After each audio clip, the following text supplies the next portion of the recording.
Morning, welcome to CATEX TV. My name is Frank Fortunato. Today is Wednesday, April 4th, 2012. Yesterday in Dallas, Texas, in the Dallas-Fort Worth area, a series of tornadoes blew through the area. Cable news in the United States was interrupting regular programming, showing a black-as-night sky as what seemed to be three twisters wreaked havoc in that metropolitan area. Tractor-trailer trucks were thrown, nursing homes were flattened, a number of homes were damaged.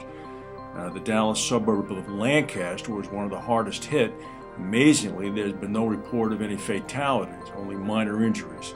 Damage estimates are going on now. 650 homes were damaged. That big storm that blew through Japan yesterday did kill 4 people and paralyzed air traffic throughout the nation. Even the bullet trains, the Shinkansens, were also canceled in many areas because of high winds. 97-mile-per-hour wind gusts were recorded on Honshu, the island of Honshu. And in fact, what was going on is that the electricity supplies supplied by one of the few remaining nuclear power plants in Japan, the Onagawa plant, were actually interrupted as the plant went into a temporary shutdown process. It was restarted successfully, even though power was cut to 132,000 households. The big American payroll company Automatic Data Processing said that American private sector jobs increased by 209,000 in the month of March. This is in advance of the U.S. Labor Department report, which is coming out on Friday, which now economists say will show a decrease in the national unemployment rate from 8.3 to 8.2%. Here's an interesting story. Lloyd's directors are apparently getting a pay increase of about 20%. Richard Ward and his executive team have received pay increases of up to 20% for 2012. The article caustically notes that this is despite a £516 million loss last year. Ward's salary increased to £668,000 from £556,000, but his potential bonus was reduced to 100% of his pay from 150%. Lloyd's Director of Performance Management, Tom Bolt, received the same £450,000 bonus as last year, making his total pay to just over £1 million. And Lord Levine, the former chairman, picked up £538,000 for his non-executive role. Cooper Gay, Sweat and Crawford had some news. They've announced their 2011 results. They've seen a 21% revenue growth in emerging economies. The results also show a 10% growth in revenue in London and from other European countries. Toby Esser, the chief executive of Cooper Gay, Sweat and Crawford, said that despite losses in 2011, the most notable thing that we saw was that in the United States we did see some pricing improvement in the latter part of the year. There's a story coming out of India. Apparently Warren Buffett's Berkshire Hathaway is shedding its aversion to doing business in India. Berkshire Hathaway has apparently emerged now as the lead in a number of insurance treaties, or I should say reinsurance treaties.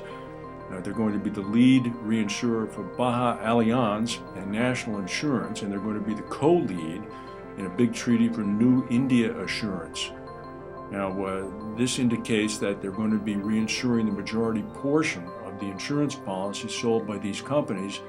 Berkshire did not respond to an email inquiry. Buffett's reinsurance unit has been reluctant to commence business in India, citing various regulations and the fact that the country still does not permit 100% ownership of a company by a foreign company in India. So I guess that they've been changing their minds. Here's an interesting story. This could be a dateline in the United States, but the dateline is Beijing. Premier Wen Jiabao, China's top economic official, said that its state-owned banks are monopolies that must be broken up. He acknowledged mounting economic and political pressure to reform an industry whose vast profits are fueling anger. Speaking to business people on Tuesday, Mr. Jiabao said, "Our banks make money too easily." Why? Because a small number of big banks have monopoly status. To allow private capital to flow into finance, basically we need to break up the monopoly. Interesting. In 2011, there was a big fire in the Alberta tar sands area. The Alberta Horizon Oil Sands Upgrader caught on fire. An upgrader is a facility that converts tarry oil extract into usable crude oil. energy industry had been expecting that the loss would be upwards of $1 billion to the reinsurance industry. Well, it was settled today for only $486 million. There's euphoria now amongst energy underwriters.